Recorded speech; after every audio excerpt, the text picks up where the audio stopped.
Olha só, geralmente quando eu vou falar da lei de Lenz, em outros cursos, geralmente é uma aula só, uma aula inteira, 50 minutos só para tentar passar a lei de Lenz. E eu já lembro de ter perdido várias aulas tentando ensinar para a galera a lei de Lenz, e eu confesso, não é fácil. Por isso que eu acho que vale a pena a gente gastar uma parte dessa nossa primeira aula da tarde, da pós-recreio, para a gente botar um ponto final nessa história. Como, oh meu Deus, como determinar o sentido de uma corrente induzida? Tem duas técnicas. De repente, cara, treina as duas, entendeu? Para dobrar a tua chance de acertar. Eu vejo a gurizada aprendendo melhor a técnica do eletroímã. Primeiro, então, técnica do eletroímã. A força eletromagnética sempre se opõe ao movimento do ímã e da espira. O que eu estou querendo dizer com isso? Que quando eu aproximo, eu sinto uma força repulsiva. E quando eu afasto, eu sinto uma força atrativa. Se eu aproximo, eu sinto uma força empurrando no sentido oposto. E se eu afasto, eu sinto uma força atraindo. Então, uma das técnicas boas para tu matar a questão, para tu saber para onde é que é a corrente elétrica que vai aparecer naquela espirazinha, pessoal, ó, isso é um ímã, tá, pessoal? É um ímã. Polo sul aproximando, polo sul afastando, polo norte aproximando, polo norte afastando. As quatro opções, né? Isso aqui é um pedaço de fio. É um fio enrolado, é um círculo de fio. Essa parte grossa está aqui, ó, para fora do quadro, a parte fininha está lá para dentro do quadro. Beleza? Que nem meu braço, a parte grossa é esse braço virado para vocês, ó. Só que é fio, não é braço, é fio. Fundamental tu entender isso que está pegando agora. Se tu entende que quando eu pego meu ímã e começo a aproximar ou afastar da espira, se vai aparecer corrente elétrica, só tem uma justificativa. A energia do meu movimento do ímã está se transformando em energia elétrica. Portanto, tem que sentir na minha mão essa energia saindo do ímã. E é por isso que eu vou sempre sentir uma força oposta. Se eu aproximo o ímã, eu sinto ele sendo repelido. Se eu afasto o ímã, eu sinto ele sendo atraído. Se tu lembra desse detalhe e lembra que as linhas de campo penetram no polo sul e emergem no polo norte, e já está sabendo pegar no fio com a mão direita e o dedão no sentido da corrente, se tu entende que o indicador e seus acompanhantes apontam na direção do campo magnético, fechou. Com isso a gente consegue matar essa charada. Quando eu aproximar o polo sul, vai atrair ou vai repelir? Repelir, né? Porque sempre se opõe. Pela lei do Fai, os opostos se atraem, os iguais se repelem. Então tem que ser um polo sul na esquerda e um polo norte na direita. E as linhas de campo penetram no polo sul e emergem no polo norte. Por isso que eu teria que pegar esse fio com a mão direita e o dedão ficaria apontando para baixo. Por isso que eu sei que a corrente induzida na espira é esta, para baixo. Se eu estivesse olhando a espira de frente, né, seria no sentido horário. Se eu estivesse olhando a espira de frente de lá, né, quem estiver olhando a espira de lá, vai ver o sentido anti-horário. Quando eu tentar afastar o polo sul, vai ocorrer atração ou repulsão. A atração sempre se opõe, lembra? Sempre se opõe. Para atrair, eu tenho que usar o norte para atrair o sul, né? Então o polo sul está lá do outro lado. As linhas de campo penetram no polo sul e emergem no polo norte. Eu ia pegar esse pedaço de fio assim, ó, com o dedão para cima. Por isso que a corrente seria para cima. Faz sentido, né? Aproximar o polo sul gera uma corrente de sentido oposto do que afastar o polo sul. Quando eu aproximo o polo norte, eu vou sentir uma repulsão. Então tem que ser polo norte aqui e polo sul ali. As linhas de campo penetram no sul e emergem no norte. A corrente elétrica subiria nessa parte do fio virada para a gente. Foi o que eu tinha avisado para vocês, né? Afastar o polo sul é o mesmo que aproximar o polo norte. Ó, gera a mesma corrente induzida. Ó. Se eu afasto o ímã, ele é atraído ou repelido? Atraído. Para atrair o polo norte, eu preciso de um polo sul. Se o polo sul está à esquerda dessa espira, o polo norte está à direita. E as linhas de campo penetram no sul, emerge do norte, o dedão fica para baixo. Por isso que eu sei que a corrente elétrica está para baixo. Talvez essa técnica do eletroímã seja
usada foi totalmente distinta.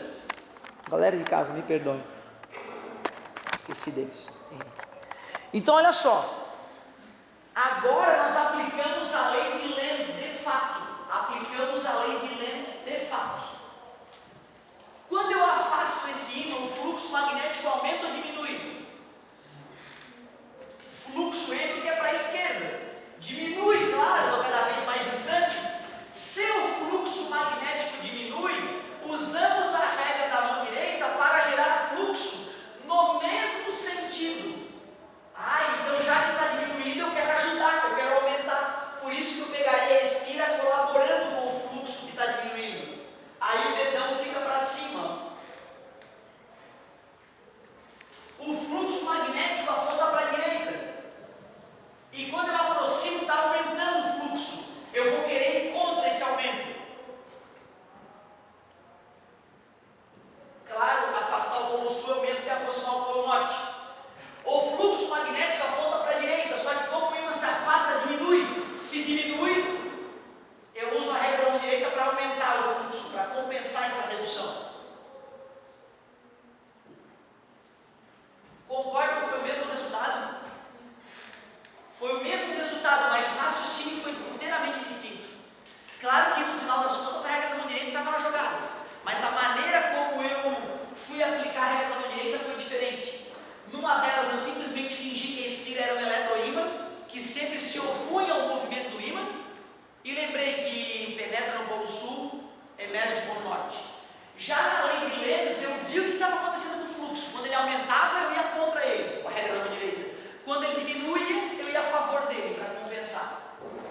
Só que tem que praticar. Agora dá até para a gente pegar a questão 51 e usando esses gabaritos que nós acabamos de criar, ver se fecha, né, os resultados.